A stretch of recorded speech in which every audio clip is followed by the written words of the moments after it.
What other facets are there about wealth for you? Family, that's one of the big things, right? It's like you can have all the money in the world, and that's fantastic. But if you can't really enjoy it properly with your family, then is it really worth it, right? Also looking after yourself too.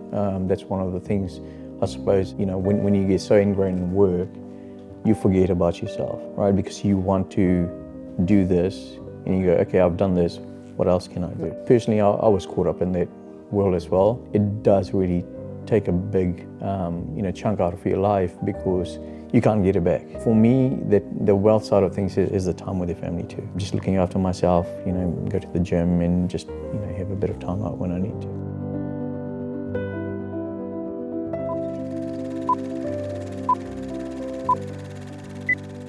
We are very close to quite a large update coming as well, which will be cool. Simplifying people's ability to basically find or create essentially different strategies. It's kind of reduce some of the hard work that goes into building your own portfolio from scratch and enabling it at the truly the lowest cost. Because I look at a lot of structured products right now, and they're kind of structured product on structured product on structured product, and in some cases they're not actually that efficient from a cost perspective, or you're sacrificing cost when maybe you don't need to. Maybe, and what we've seen from, I guess, passive investing is investing is not easy, and I think that the kind of whole scope around what passive investing has done is it's created great returns for the last 10 years. I do get a little bit concerned about kind of what such a high level of passive investing kind of does, and what the kind of consequences of that are, especially if the trend reverses in that regard. So I'm kind of, I guess what we're trying to do is find ways to have the principles of passive investing, but then also kind of trying to face, I guess, some of the potential downsides to passive investing. And when you look, because you've got two extremes, you've got one is passive investing, very few active managers and hedge funds outperform the S&P over the long term. Of course, hedge funds go through periods where they're massively outperforming, and then they inevitably go through periods where they massively underperform. And that's kind of the dynamic of what you would consider a hedge fund or a active investor. And then you have obviously passive, specifically the S&P 500. That's where everyone benchmarks against. And then you have the highly concentrated long-term investors that buy businesses as businesses, not stocks. Correct. And it's very clear that people have learned about buying stocks over the last kind of 5 years, especially, I would say. But I still think there's a mindset shift in actually you are buying companies. So, yeah. Yeah, and I think the big thing nowadays is, like, if you look at the commercial side of things, right, over a period of like 3.5 years, etc., the investment in commercial areas, like the whole total cost of ownership, no one kind of really works through and adjusts those. Everyone's looking for ROI immediately, right? I think that the world has changed, and over the next couple of years is going to change again with the whole, bringing workforce back into on-site. Yeah. Right. That's an interesting topic at the moment that's floating around everywhere. So now, do investors get back into getting commercial buildings again? Yeah.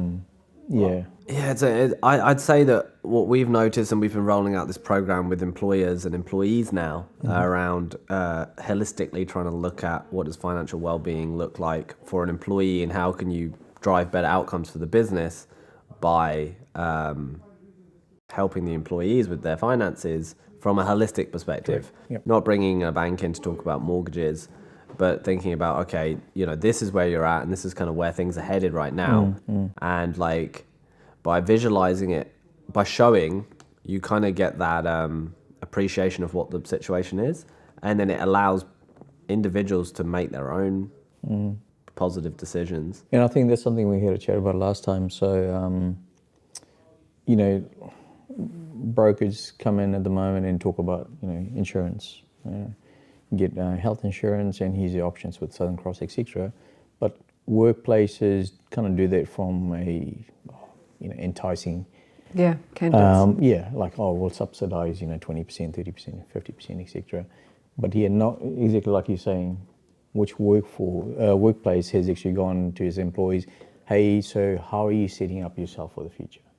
You know? Well, and it directly impacts. So, like, we're dealing with these consultations right now, and they're profound. Of the, I guess, going back to the commercial, the kind of cost of ownership component, that was misunderstood, and then people ended up basically people are ending up with more liabilities than they need. Correct. Or than they had imagined the cost of that liability would be, or the assets and liability mix. And now, even though they were an engineer and they love being an engineer, they don't have the mental capacity to love being an engineer anymore, because they are tied into things that they didn't previously want to be, or the math doesn't add up anymore. Yep. And it's actually not that you don't enjoy what you're doing, it's that it's being stolen because your kind of subconscious is going to a place of, oh, I think something's not quite right. And then by showing it, it's been really profound for people. But also, you know, like, as an employer, you are the arbiter of that person's financial, like, well-being. Actually, you know, whether or not they are healthy, I guess from a physical perspective or an eating perspective, what you're dealing with as an employer first is what do you do first? You provide a living for that employee. You're putting food on the table. Yep. So in that regard, yes, you're helping them with their diet, but yeah, you're kind of, as an employer, you're the arbiter of their future. Correct. And and I think that actually it's about less financial products, not more.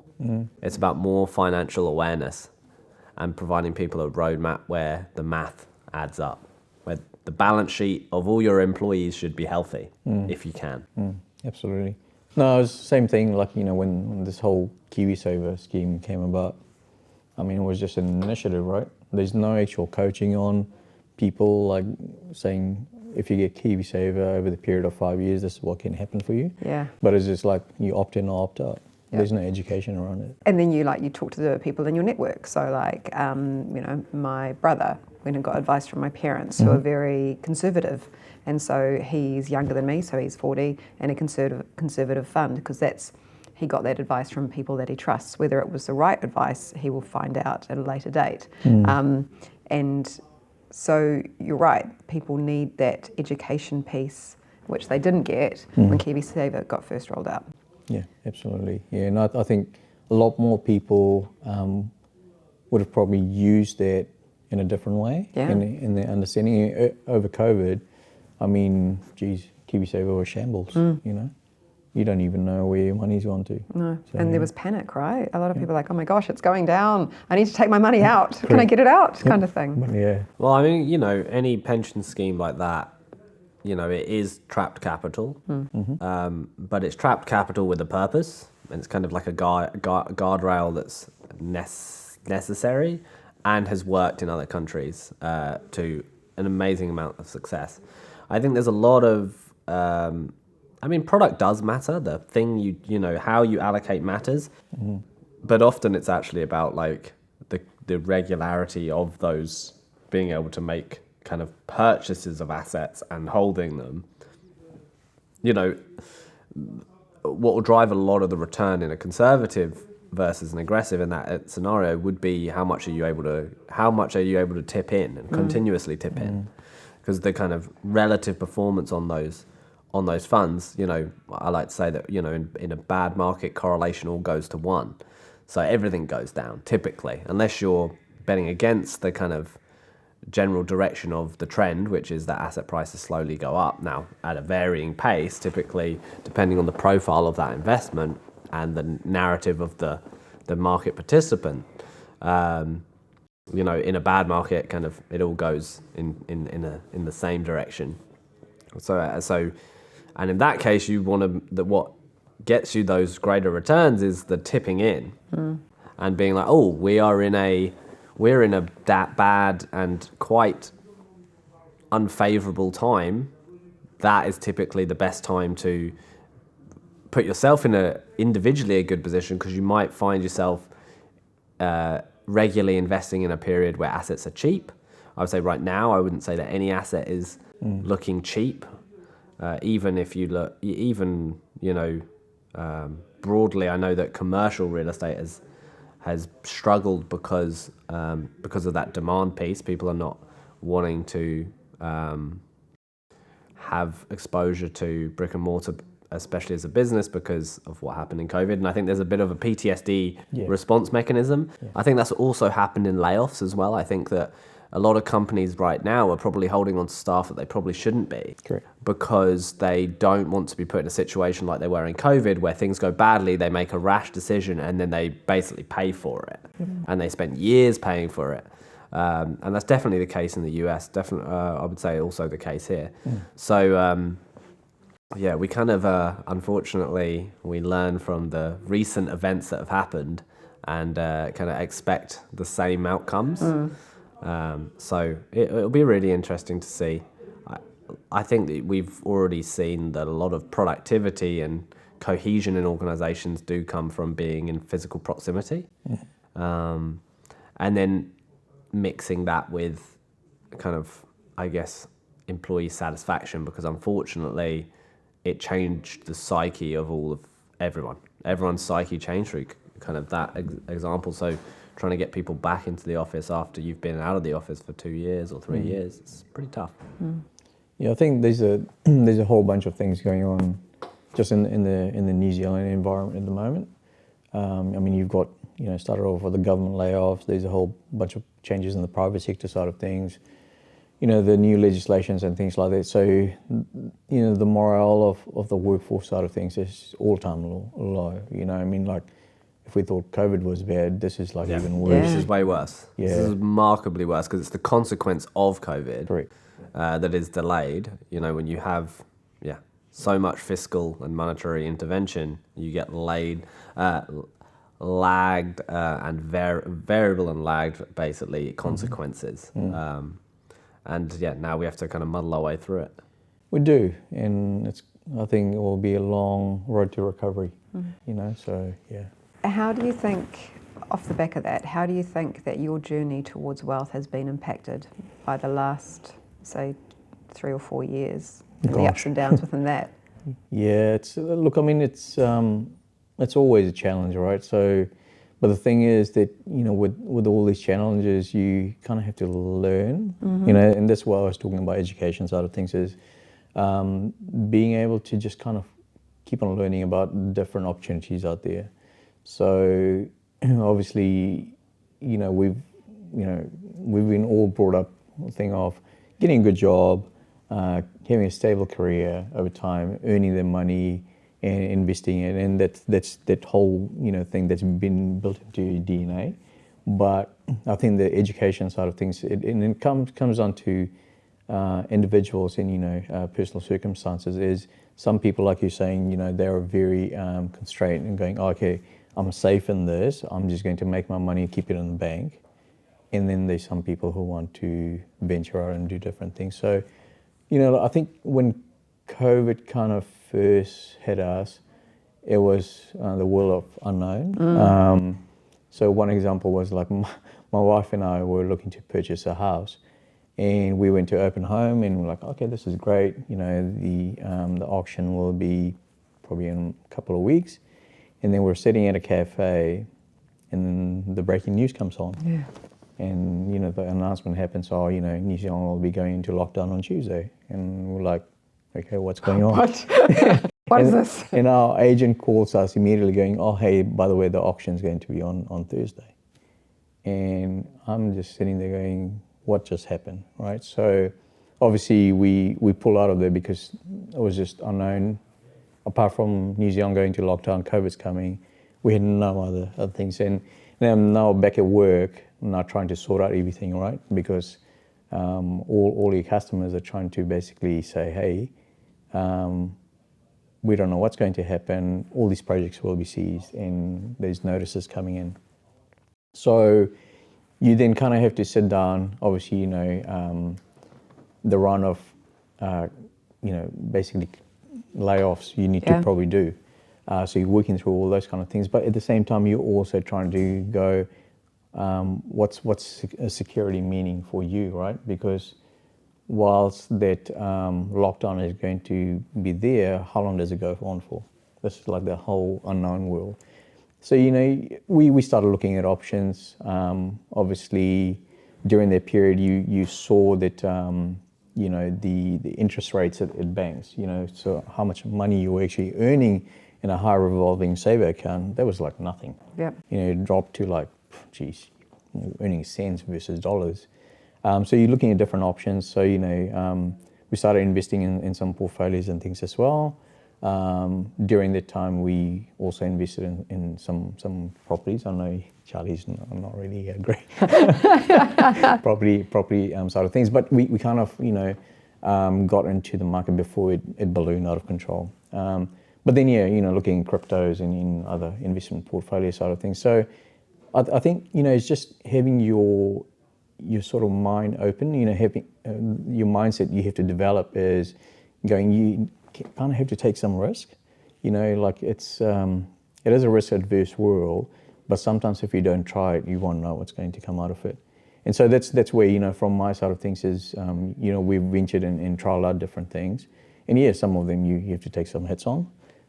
But from those mistakes, you kind of learn, all the things you probably have to do. And this is like one of the great things, obviously the platform side of things is, you're trying to centralize and bring everything together rather than trying to go and get fragmented. Crypto.com and this and that. Yeah. And then you kind of have to manage different types of portfolios. And how do they relate to each other? I mean, I did mention that in most cases correlation does go to 1 in kind of crisis. However, that isn't necessarily true depending on your kind of the structure of one's portfolio. And that, I think that's the downside of the downside of marked assets that are are priced every day is that you see it every day and you see it change every day. Yep. Whereas if you took a business or a piece of real estate, you can't really get a price. You can't go and have a look on a daily basis. You can't go and see it and get a price. And what's happened with the industry because of that is that you see that more and more people are getting into private equity. And my belief is that the people that are kind of finding it attractive, but also the people that are pushing it, know that the capital is more trapped, so it's harder to get out. And they know that there's less of a psychological burden on the individual because it's not being marked every day. So it's like really great benefits for like a manager, like a fund manager, if the assets that they are investing in aren't marked every day, and that it's hard to get liquidity. And those are some things that I think in New Zealand, especially, and it's not that I'm against property in principle, it's that I think that it's not a very productive asset. So I think that having a home and having that security that we talked about last episode is great. But I do think that they're not the most productive asset in the world, especially in New Zealand because it's worked so well for New Zealand as well, right? Yeah. So it's like you talk to most investors that have done well in New Zealand have large property portfolios. The problem is that it's undiversified and it's illiquid in some conditions, and that's where it becomes a problem, is around liquidity. And that's the problem that Bitcoin has when it falls, is that the liquidity completely dries up. That's right. So but then again, that happens in all markets, and that's what was happening for Kiwisavers in the pandemic, was that there was no one buying. You can always sell your assets. No, you can't always sell your assets, sorry. You can always buy in the stock market. You can't always sell because there just might not be someone on the other end of the trade. Wants to, Yeah, there may not be a buyer. So yeah, I don't know. It's I like public assets. So where did your drive to build your wealth come from, do you think? Oh, that's a great question. I think it's just, so born in Fiji, you didn't always have everything, right? So, and then when we migrated to New Zealand, was due to my mum's health condition. So even when we came here, it was basically rebuilding a whole bunch of things. And then, kind of watching your parents work, their backsides off, trying to do stuff. And look, you kind of, as a youngster, you kind of go through all the ups and downs of things as well. But I think one of the things we were always ingrained early on is looking after money. And, it's just kind of using those things. You guard your money, but then you also look to kind of build it. And a lot of this stuff has come in, just, the network you build over time as well. You have friends that very risk adverse, but then some of them are quite out there, investing side of things. And it's both worlds, portfolio ownership, but property side of things as well. And then, when you build that good network, you can use it to your advantage of potential growth. So that's over the years, that's one of the things we've supposed to relied on, is the good network around you. And then, talking to friends and then, other people in terms of what they're doing, plus, versus what you are doing. And, it's just kind of mixing that up. And I think that's where we've kind of always succeeded on, is just, being able to account for where that area of interest would be, and then kind of moving into things as well. Yeah. Are those kind of open communications around money and wealth something that you've always had within your network, or is it something that's, through building trust, then, and authenticity, I suppose, then you feel like you can trust this person to share it with them? Yeah, look, I mean, there's some people, so it's not like, sitting there going, oh, this is how much we earn. But it's more so, if you had an idea, what would you do, right? So everyone, sits there and goes, gosh, I wish I won the $17 million lotto, right? But then we turn there around and go, okay, so if we did win it, right, how much is enough, right? So out of 17, if you won $2 million, what would you do, right, over the next course of 3 months?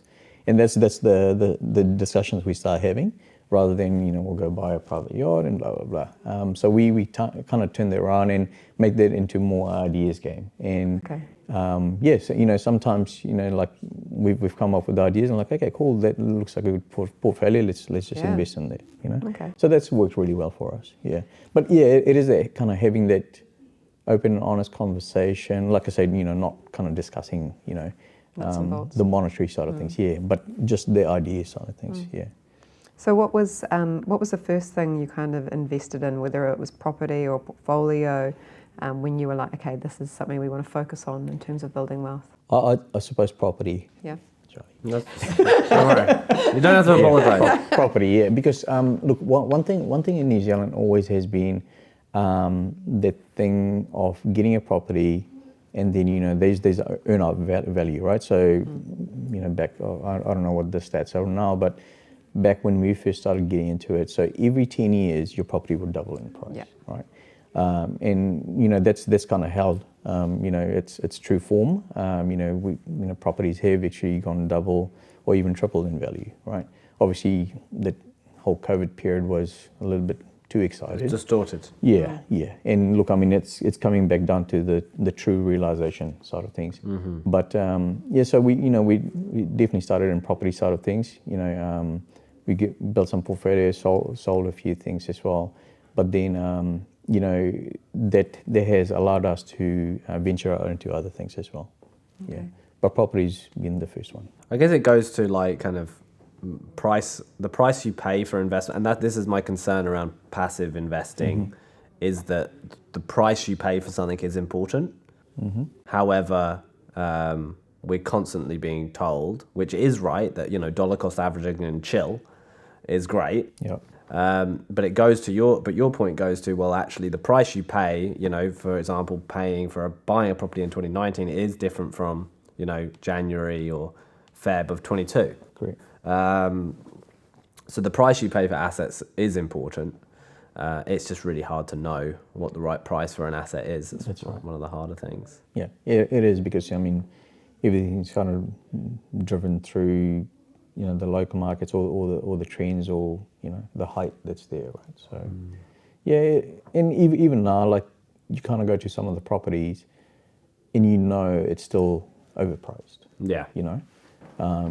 So yeah, you do kind of have to look at that. So yeah, but It's an inventory thing as well, right? If you are the worst property, but you don't want to relinquish the price in the area, then you're just going to struggle.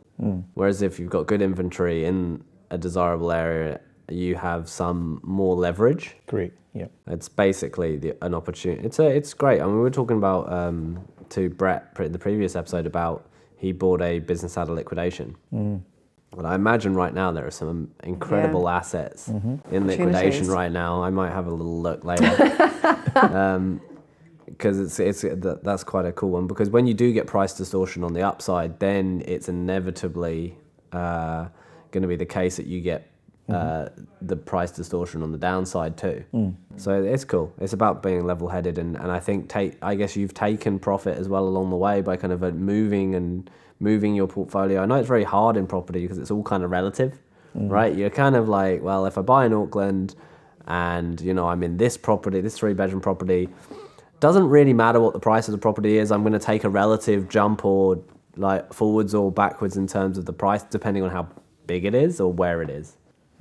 Yeah, absolutely. Look, I think the geographic nature of investment in properties is very important, but then also kind of looking at what's happening in the surrounding areas, like government movement, right? So as you know, Auckland Council, they have many different rules and regulations.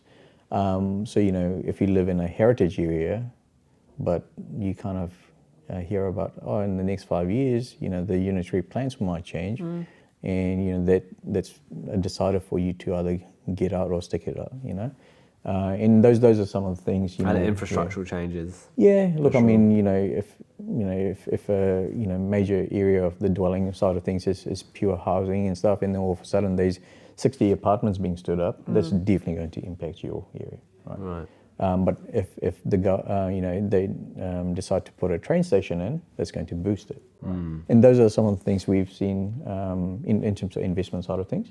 So we've kind of done the research, heard things, and obviously, some of these things have taken 10 years plus to actually happen.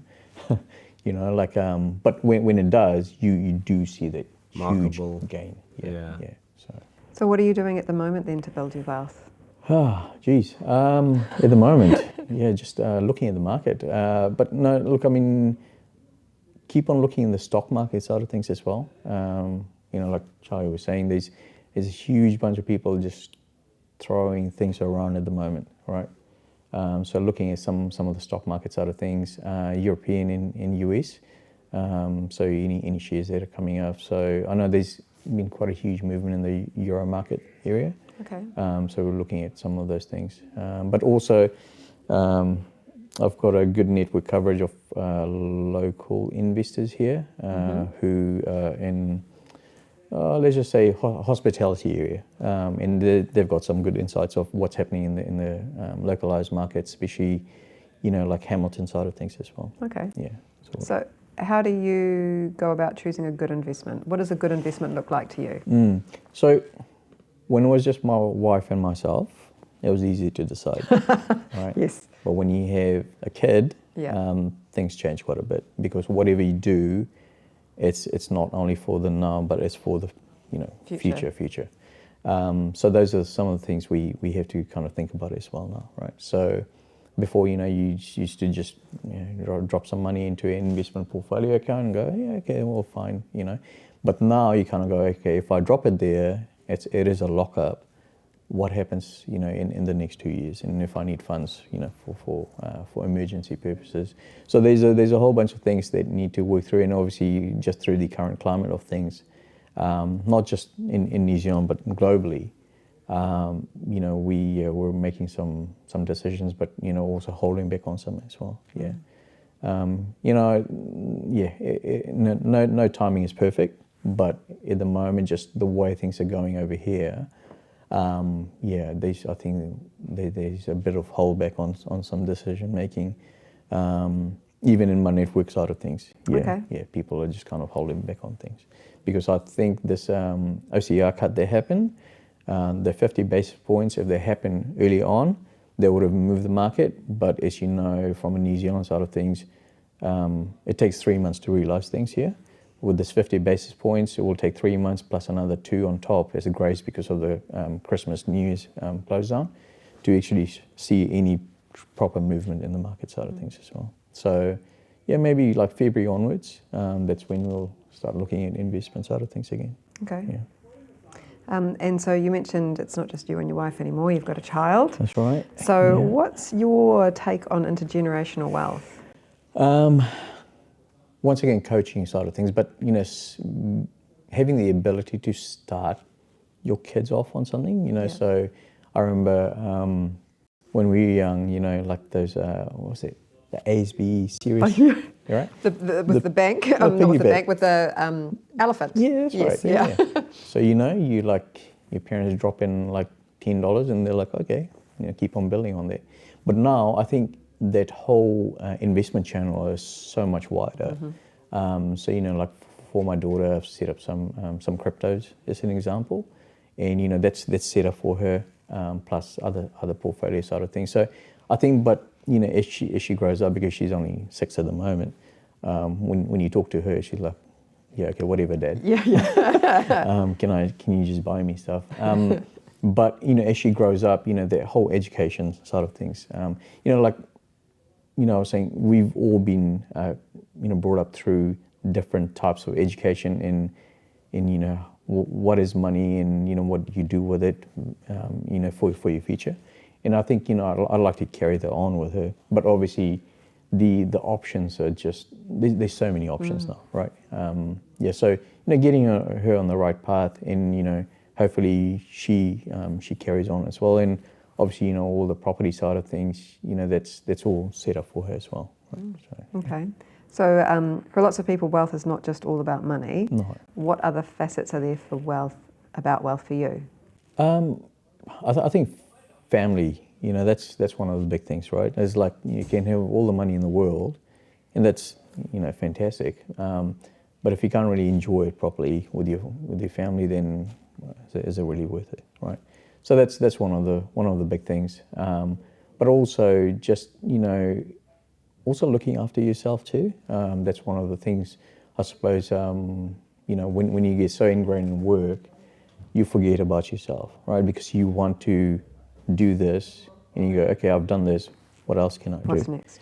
Yeah. So, and you know, a lot of people, you know, personally, I was caught up in that world as well, and it does really take a big, you know, chunk out of your life because you can't get it back, right? So, in like, you know, when you have a family, you know, it's for me that the wealth side of things is the time with your family too. Okay. That's quite important. Yeah. So what are you doing for yourself at the moment in the day-to-day to make sure that happens? Yeah, so obviously I do have a bit of a cut-off point, like, you know, from work side of things that, you know, picking up the daughter from school when I have to, and then when I go home, you know, obviously spend a bit of time with her. So between certain periods, you know, that's it for me for work, and then I'll pick up work at night time. But, you know, Saturdays and Sundays, which are some of the days that, you know, you used to work, yeah, that's, you know, it's tools down for majority of Saturday, and Sunday, you know, when she goes to sleep, then you know, pick up some of the things, and just being there for, you know, sports events and stuff like that. Because I remember, you know, my parents, you know, they used to be like, oh, you have to play all these sports, but, well, they hardly used to be there, Yeah, you know. they're working. Yeah, so yeah, those are all important things for me, and personally for me, you know, just looking after myself, you know, go to the gym and just, you know, have a bit of time out when I need to, yeah.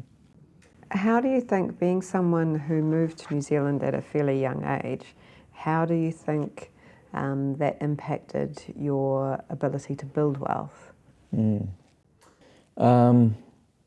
Just looking at the surroundings, you know, I think there was one of the key things is, you know, you always, well, your parents always kind of said that, you know, everything we're doing for you is for you and you know, your sibling, and you guys have to build on it, right? So, And there was like, I think a very heavy statement because it gave you a bit of a push, but also, put a bit of weight on you too, right? So like you had to kind of make your parents proud, I suppose, in one way. Like they worked hard to get you to some level, and you had to do that. There's expectations, right? but That's right. Yeah.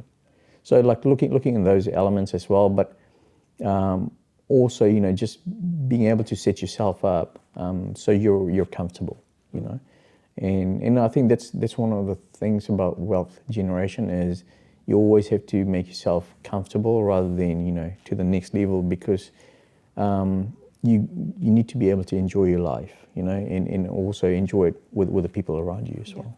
Yeah. So also, like you've mentioned networks a couple of times now, how have you cultivated your network to add value to your life? I suppose just getting the right advice and also being able to utilize these networks in terms of generating ideas at the same time, as well as building relationships. So your network shouldn't be just all business, but being able to get on a level that you can get away with them as well, rather than oh hey, let's meet up over coffee and just talk about business all the time, right? And I think that's the balance. Being able to invest in those networks as well. So yeah, look, it does become part of the family side of things as well. Then then you can really discuss some of the things that may be going on in personal life and how they could impact on your investment side of things as well. Because those things are quite important. If you have two parties who understand what's going on around each other's lives, you can make the right decisions rather than some hasty ones as well. It's more of a holistic approach, right? Correct. Know the whole person, not just a piece of them. If you had advice to give to someone who was thinking about starting to grow their wealth, maybe someone who's new to New Zealand, that's the experience that you've got, what advice would you give them? Research a lot. Yeah, look, I mean, it's one thing, putting a chunk of money in your bank account versus going and investing in portfolio. And there's a lot of things out there now that, allow for easy access. But definitely do your research, talk to people. Don't be scared about talking to people. You don't have to disclose, you've got $200,000 and you want to put it all. But just get ideas as well, and definitely look around and build those networks. That's really, really important. Yeah. Okay. Yeah. Did you have anything else that you wanted to ask? Property management stuff. No? Yeah. Yeah, how do you deal with that? I don't. I think also like another thing is around like kind of managing your cash flow. That's kind of under discussed in investing, right? Because it ultimately, to be able to buy any property or any start investing in any portfolio, you need a surplus. So how have you managed to not let your kind of progress in your career also grow that kind of expenditure? We find now with more and more product, it's investment products, but there's also more and more lending products, etc. out there. Yeah. It means that scope creep on your lifestyle can often be something that kind of comes up in many people's lives. And how do you kind of manage that? Especially, I think, for people that have really great careers. Because when you're an entrepreneur, often, all of your equity and all of your it's locked up. Yep. Whereas I think if you're in a career, it's actually, if you look at the math, you can get really wealthy just on a career without trying to start your own business, and you'll be successful more times than the person trying to build something from scratch. However, I guess by necessity, you don't have that ability to have scope creep potentially when you're an entrepreneur versus when you're in a career. Yeah, I think that's a really good point. Obviously, like when you get into investment, you do need surplus, right? But one of the things I've also learned is like, say if we talk about property investment, right? Sure. So for me, it's not about, you know, like going and buying a whole bunch of houses and just keeping them. I've always seen them as a starter to creating surplus, which I can then use to invest in other things as well. Because like you say, you know, properties are there, but they require a lot of time and money and just the sheer investment of things, right? And then obviously when you have tenants as well, I mean, that's another world. Yeah. Well, you can screen, but you ultimately it's still out, in many ways out of your control, right? Yeah, and look, I mean, tenants' lifestyles change. You know, like you could get great ones. You know, they'd be great for 6 months, and all of a sudden something happens, right? So that's where, you know, one of the things is like, you know, being able to kind of study the market of what's actually going on. And yeah, so for us, it's always been, yeah, we want properties, but you know, if I had a chance to sell that and then reinvest it into something else, we'd definitely jump into that, right? And their whole cash flow management comes into that. And you're absolutely right. Like, I mean, you know, I've had the opportunity to go start my own stuff, but I haven't. I've always worked for organizations, and that's because one of the key things is having the ability to learn from those organizations, but also have a guaranteed cash flow generation out of it. The security thing. Absolutely, yeah. But that shouldn't stop anyone from investing, right?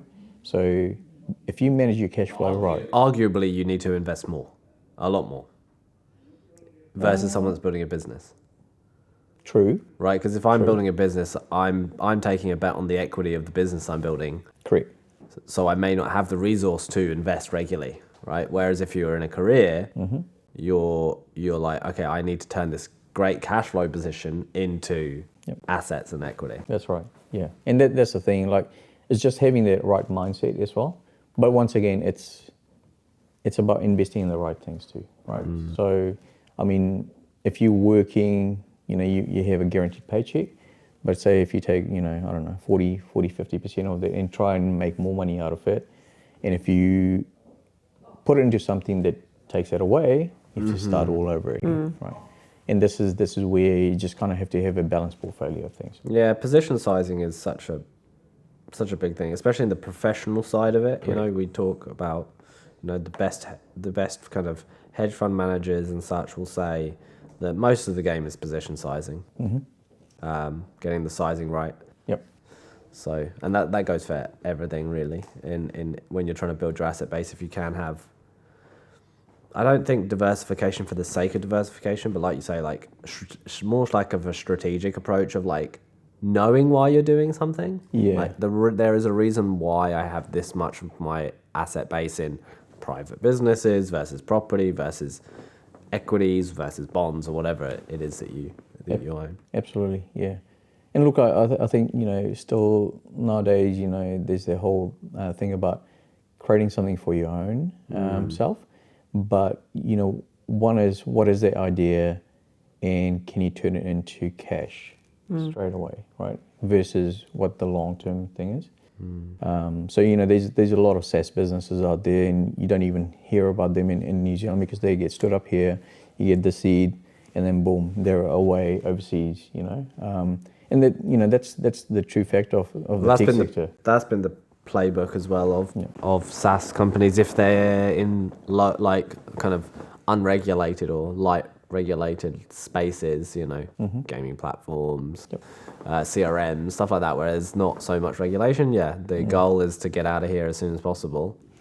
Well, you're a true champion of that, right? So. Well, yeah, our first business, we had like very few people in New Zealand on the gaming platform relative to kind of the other geo locations. Although I remember doing a talk at a university once for Acuity, and one of the guys came up to me and was like, "Oh, you were the founder of Uproar, which was the gaming platform." And I was like, "Oh yeah, that is true." But yeah, no, it is something that it's important, but it's also like it's one of those things where you don't want it to be kind of the analogy of the day or the the thing that we repeat to make us sound like we know and have thought about something, but actually we haven't. It's like, oh, be diversified. Yeah. But why? Right? Really think why, and then you can think about the strategy that works for you, rather than trying to kind of piggyback on an approach that someone else has thought deeply about, but you don't have that same level of kind of conviction for. Correct. Yeah. And I liked how you were talking about research. Research is just like, is trying to find out how you trying to come to a real understanding of why something is existing and why something is working in this way. Yep, absolutely. And look, I mean, you know, you just need to be comfortable with things around you as well, right? Like, so one of the other things is, you know, if you're a single person, you've got a great job, you know, and you're not investing, I'd say you're being absolutely silly. Yep. Because you do have the cash flow, you don't have all the risk around you as you would, you know, being married or with a family. So yeah, definitely, if you've got a good job, you're single, research and invest early on, you know. You know, the things like Bitcoin we spoke about, you know, having the chance of getting a Bitcoin for $500, and I didn't do it. Geez, yeah. Kicking yourself now by the sounds of it. So yeah, it's things like that. But obviously, you know, back then we were in a world of everything was just very monetary, right? And this is the same thing as the last GFC that happened. You know, our world was very reliant on current and non-current assets. And, you know, the whole thing was just cash. If cash goes up, you know, you're great. It goes down, then you're not. But now we live in a world where you have cash, but then you also have cryptos and other portfolio things that actually run the world, right? So it's very hard to judge where the market is actually going.